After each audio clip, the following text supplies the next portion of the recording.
In this video, we are going to go over the last few topics in Chapter 20. We are going to start by summarizing the different reactions that we observed in the electron transport chain. So remember, in the electron transfer chain is where we overall will be oxidizing NADH and FADH2. Remember that these reduced coenzymes were produced in the TCA cycle. So let's get started. Remember that the electron transport chain is composed of 4 different complexes. Complex 1, complex 2, complex 3, and complex 4. Something that is not illustrated in this figure, but it is important to remind ourselves, is that some, not all, of these complexes are going to be proton pumps, meaning they are going to be transferring protons from the inside of the mitochondrial matrix, so the area of the matrix. So let's just label this. So this is going to be the matrix, and this is going to be the inner membrane space. So whenever we have these proton pumps, understand that we're going to be moving H plus from the matrix all the way to the inner membrane space of the mitochondria. So the only complexes that are proton pumps are going to be 1, 3, and 4. In the case of complex 1, we're going to be pumping 4 protons. Complex 3 is going to be pumping 4 protons, and complex 2 is going to be pumping 2 protons. Okay? Now, let's review how NADH and FADH2 actually get oxidized through some, of these complexes. So, the first molecule that will get oxidized in complex 1 is going to be NADH. And as you can see, the enzyme in complex 1 is called NADH CoQ oxidoreductase. So in complex 1, what we're going to have is that NADH gets converted to NAD+, and as you can see, there's going to be the transfer of electrons. Through these cycles, we are going to be converting CoQ into CoQH2. Remember, CoQ is ubiquinone,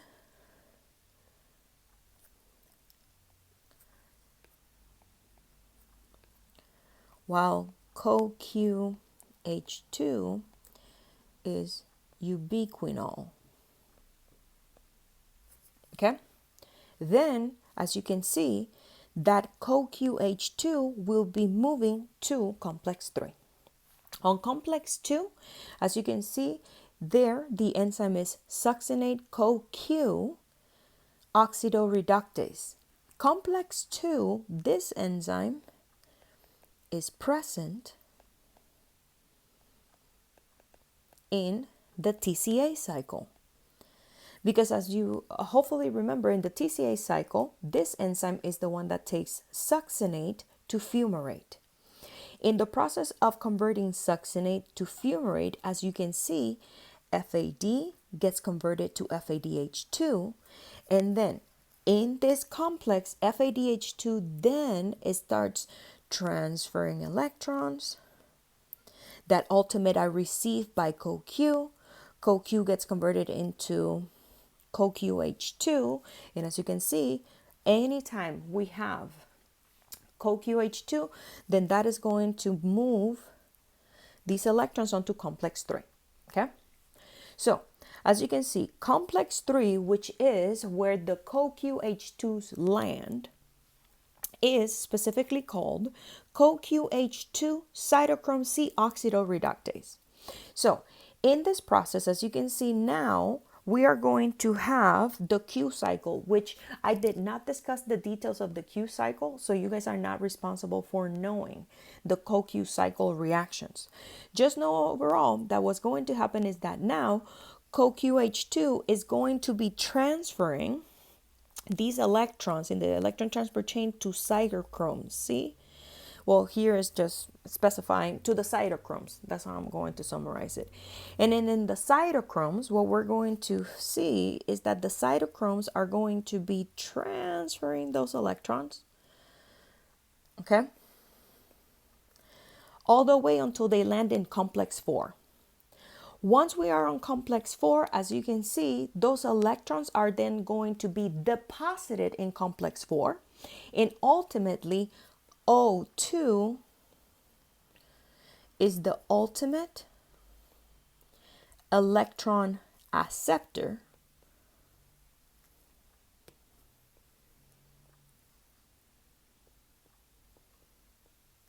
and overall O2 gets reduced when it combines with protons to make water. One last thing that I want to mention when it comes to the proton gradient that it is created in this process. As you can see here, when we have oxidation of NADH, a total of 10 protons are going to be pumped from the matrix into the inner membrane space of the mitochondria. And that is because, remember, for NADH to be processed, it needs to go into complex 1. Complex 1 goes to complex 3. And complex 3 goes to complex 4.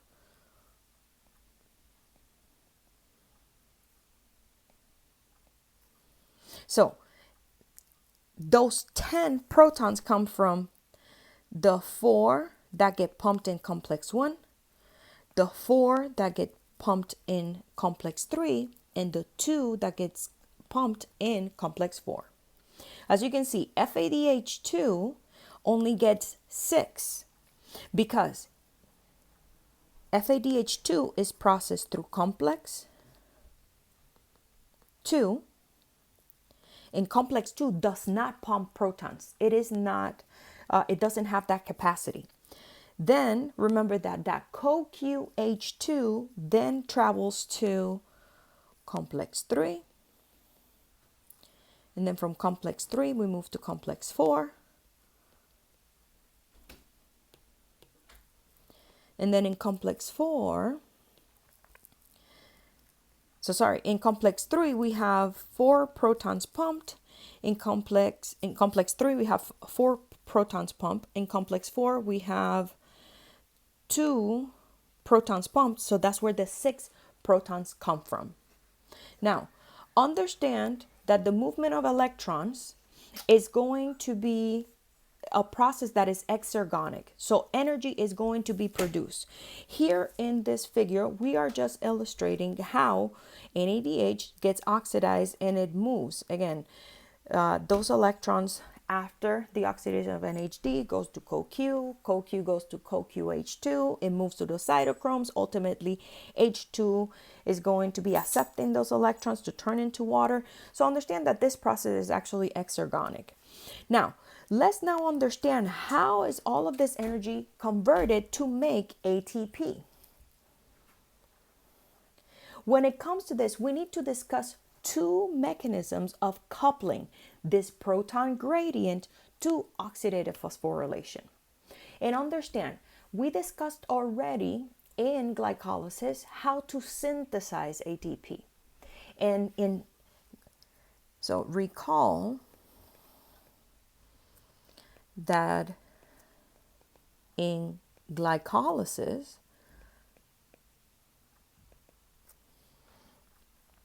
ATP is made through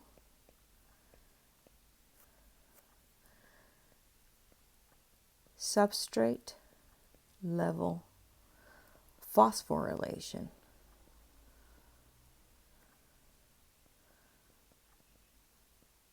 In the process that I'm discussing right now, this is the other way in which ATP is made, which is called oxidative phosphorylation. Now, as I just discussed in previous slides, one of the things that is going to happen in this oxidative process is the oxidation of NADH and FADH2 into NAD plus and FAD respectively. Now, phosphorylation is the idea that now your ADP is going to be combined with phosphate to make ATP. Okay, so understand that overall there are two mechanisms in order for this to occur. The first one that we're going to talk about is the chemiosmotic coupling mechanism. And the chemiosmotic coupling mechanism is the one that is mostly discussed in general biology, which establishes that when we have the oxidation of NADH or FADH2, we are going to increase the amount of H plus in the inner membrane space of the mitochondria. And those protons are coming from the matrix. Once that gradient is established, understand that these protons, because now we have an inner space of mitochondria that has low pH, need to re-enter the matrix to reestablish equilibrium.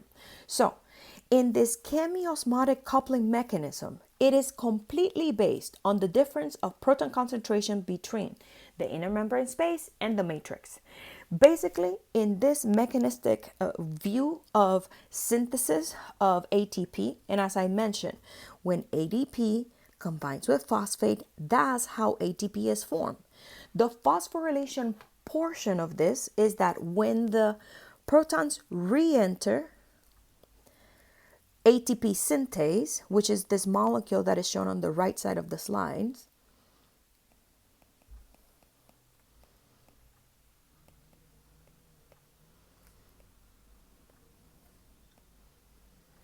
to again establish an equilibrium inside the matrix. So basically putting the protons back in, that's how ATP is synthesized, okay? Because now the driving force of this is going to be these protons that are going to be flowing through the ATP synthase to re-enter the matrix. And as you can see, when we look at the structure of ATP synthase, it has a proton channel and it has a rotor. And this actually works like a little mechanical rotor system. So it is very interesting to see. If you have times, there's movies out there on YouTube that you can see it. So understand that this process is going to be happening in actively respiring mitochondrions. So there's a second mechanism that has been explaining how this ATP synthase is going to be utilizing, again, this gradient that has been established from the oxidation of NADH and FADH2 in order to make ATP. So the second mechanism that has been established for this system is considered the conformational coupling system. And in the conformational coupling system, understand that the proton gradient that I just explained, that is coming from the oxidation of NADH and FADH2, is going to be leading to conformational changes in a number of proteins, but we are going to be focusing on what happens to ATP synthase itself.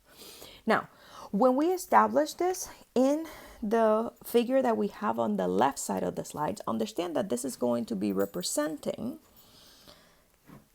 ATP synthase. In ATP synthase, as you can see, there's going to be 3 sites for the substrate that the substrate can sit on, but understand that in this synthase, there's going to be also 3 possible conformations, okay? So let's explain how this conformational coupling actually works at the level of ATP synthase. So as you can see, we are going to have 3 conformational states. We're going to have the open, the loose binding, and the tight binding. So overall, in the conformational coupling mechanism for synthesis of ATP, what we see is that the already synthesized ATP is going to bind to, as you can see, the tight binding conformation of your ATP synthase. Then ADP and phosphate is actually going to be sitting specifically in the loose binding spot of your ATP synthase. Then when protons are re-entering, okay, the ATP synthase to be guided towards the matrix, because remember, there's a proton gradient that was created. Now we need to move those protons from the inner membrane space of the mitochondria back to the matrix. This energy is going to create the following. The previous site where the ATP was, that was in the tight binding state, is going to turn into an open state. And this open state is going to release ATP. Then, in the loose binding position where ADP and phosphorus were sitting, that is going to now adopt a tight binding conformation. And once that occurs, as you can see, the cycle can continue. Now, NADH and FADH2 were not only produced in the TCA cycle, we also produce NADH in glycolysis. So now we're going to be discussing how is that NADH that is produced in glycolysis actually utilized in oxidative phosphorylation to produce ATP. So whenever we're talking about this, we need to talk about two shuttle systems that are utilized in cells in order to incorporate the NADH that was made in glycolysis into the production of ATP. So as you can see, the two shuttles that are available for this is going to be the Glycerol phosphate shuttle, which is present in muscle and brain, and we're going to have the Malate-Aspartate shuttle, which is utilized in kidney, liver, and heart. Now let's look at the reactions for each shuttle specifically. So understand that in the Glycerol phosphate shuttle, what is happening overall is that we are going to be using molecules that were produced in glycolysis. Number one, remember that the overall goal of these shuttle systems is to take the NADH made in glycolysis and make it be introduced in the mitochondria. That NADH that was produced in glycolysis cannot just enter into mitochondria as itself. We have to do it chemically, in a sense. So we have to, in a way, transport it inside. So this is what happens overall. That NADH that was made in glycolysis, the way that is going to be transported in is in the following manner. One of the molecules that was created in glycolysis was dihydroxyacetone phosphate. So that dihydroxyacetone phosphate that was made in the cytosol, okay, is going to undergo a reaction with the enzyme glycerol phosphate dehydrogenase, and dihydroxyacetone phosphate will be converted into glycerol phosphate. This glycerol phosphate is a molecule that now can enter the mitochondria because there are actually shuttle systems that can make it enter the mitochondria. Once that glycerol phosphate is inside the mitochondria, understand that inside mitochondria, we have an enzyme that is called glycerol phosphate dehydrogenase. And glycerol phosphate dehydrogenase will convert glycerol phosphate into dihydroxyacetone phosphate. Now, dihydroxyacetone phosphate can actually be shuttled out of the mitochondria. It cannot be shuttled in. Now, in this process of the conversion of glycerol phosphate to dihydroxyacetone phosphate, as you can see, this is going to be producing FADH2 inside of the mitochondria. What does this mean? That now this FADH2 that it is produced inside the mitochondria can be oxidized through complex 2, complex 3, and complex 4 in the electron transport chain. Then the gradient, the proton gradient is created, and overall, per oxidation of FADH2, we can produce 1.5 moles of ATP. So understand that the net of ATP per NHD or for NADH, and remember this NADH that I refer to here is the cytosolic NADH that got converted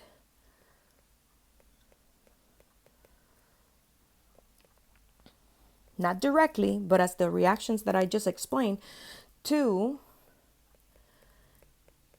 FADH2, okay, then it can produce 1.5 moles of ATP, okay? And this is how the NADH in the cytosol from glycolysis gets converted through the glycerol phosphate shuttle into FADH2 inside mitochondria to then this FADH2 undergo oxidative phosphorylation. Let's now explore the other shuttle system. So in the malate-aspartate shuttle, understand that the reaction that we're going to be focusing on is oxaloacetate being specifically reduced to malate. So we're going to be starting right here. So again, we are focusing specifically on the glycolysis NADH. How are we going to make it inside of the mitochondria in order for us to produce ATP? So as you can see, in this pathway, we are going to have oxaloacetate that it is in the cytosol. This oxaloacetate utilizing malate dehydrogenase is going to be converted into malate. Malate, it is actually a molecule that can be shuttled in and out of the mitochondria. Once malate enters the mitochondria, as you can see, malate can be converted into oxaloacetate. In this process where malate dehydrogenase accomplishes this conversion, see that there's going to be the production of NADH. So here, understand that once that NADH goes through oxidative phosphorylation, because it gets processed through complex 1, 3, and 4, and it pumps a total of 10 protons, then the proton gradient will be higher, which means that we can make more ATP. And that's why when NADH gets processed, we are going to be making 2.5 moles of ATP, okay, through the oxidation of NADH. So when we are processing the NADH from glycolysis through the malate-aspartate shuttle, understand that the reason why we get 2.5 moles of ATP is because NADH in the cytosol got converted to then NADH. And remember, this conversion that I talk about is not that it got transformed. It's just that in the processing, these molecules that are driving these processes, so that's why I have convert in quotations.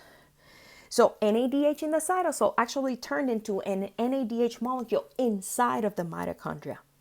To continue the pathway, as you can see, oxaloacetate utilizing the mitochondrial aspartate aminotransferase converts to L-aspartate, and in the way it also makes the conversion of glutamate to alpha-ketoglutarate.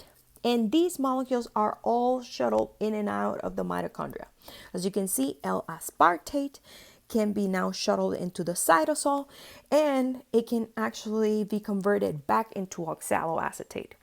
The take-home message of these shuttle systems is that the NADH that is made in the cytosol, depending on the shuttle system that is utilized in order to introduce it to the mitochondria. So now we can utilize it to convert ATP depending on the result, which as we just saw in the glycerol phosphate shuttle, it converts, again, converts meaning that there's reactions that lead to the formation of FADH2 will make less ATP than the one that is found in the malate-aspartate shuttle. So what does this mean at the end of the day? Overall, you will see that 2 less ATPs are formed if the glycerol phosphate shuttle is used for the transfer of that NADH that was made in the cytosol during glycolysis in order to introduce it to the mitochondria to make ATP. So as you can see, this slide is summarizing all the processes that we talked about in chapter 17, 19, and 20. So as a review, we started this conversation talking about in chapter 17 how in the process of glycolysis we had the conversion of glucose to two pyruvate molecules. That process occurred in the cytoplasm, in other words, the cytosol of cells. During that process, we saw that even though 4 molecules of ATP were formed, because in the first steps, specifically 1 and 3, 2 ATPs were utilized, our net amount of ATP was 2. Then understand that before under aerobic conditions, so let's just specify. So with O2, so now we have an actively respiring cell.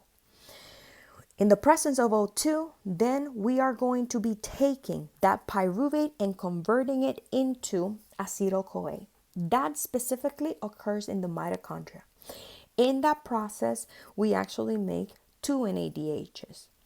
Once we made that acetyl-CoA, understand that acetyl-CoA, as we discussed in chapter 19, is going to enter in the citric acid cycle, and the citric acid cycle is in the mitochondria. Overall, understand that when these acetyl-CoAs were processed in the TCA cycle or citric acid cycle, we produce 2 molecules of ATP because of the conversion of GTP to ATP, and we also made molecules of NADH and FADH2, specifically 6 molecules of NADH and 2 of FADH2.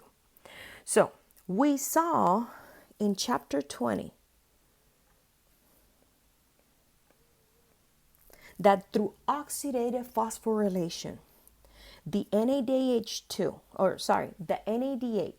and FADH2 that were produced in the mitochondria through the TCA cycle was then converted to ATP because our NADH and FADH2 were oxidized. And remember, during this oxidation process, we are taking these oxidation and the electrons that are produced through the electron transport chain. We're going to be creating that proton gradient that then results in the synthesis of ATP. Because the proton gradient for NADH is larger than the one in FADH2, that's why overall FADH2 produces 1.5 ATPs, while NADH produces 2.5 ATPs. Now, lastly, remember that there were NADHs made specifically in glycolysis, and they're going to be introduced into mitochondria through either the Glycerol phosphate shuttle or the Malate-Aspartate Shuttle. In the case of the Glycerol phosphate shuttle, remember that what happened overall is that our cytosolic NADH showed up inside of the mitochondria as FADH2. That's why overall we see that when those cytosolic NADHs get transported into the mitochondria, we only see 3 ATPs made inside the system. If our NADH from the cytosol gets shuttled through malate aspartate,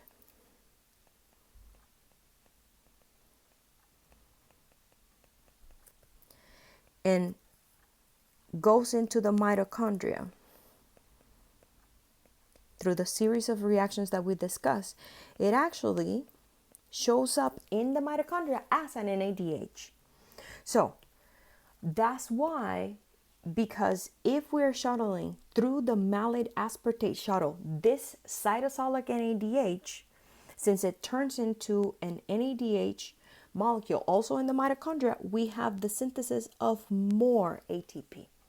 That's why when overall we look at how much ATP through processing glucose, through glycolysis, TCA cycle, electron transport chain, oxidative phosphorylation, and the shuttle specifically of glycerol phosphate shuttle, we only produce 30 ATPs.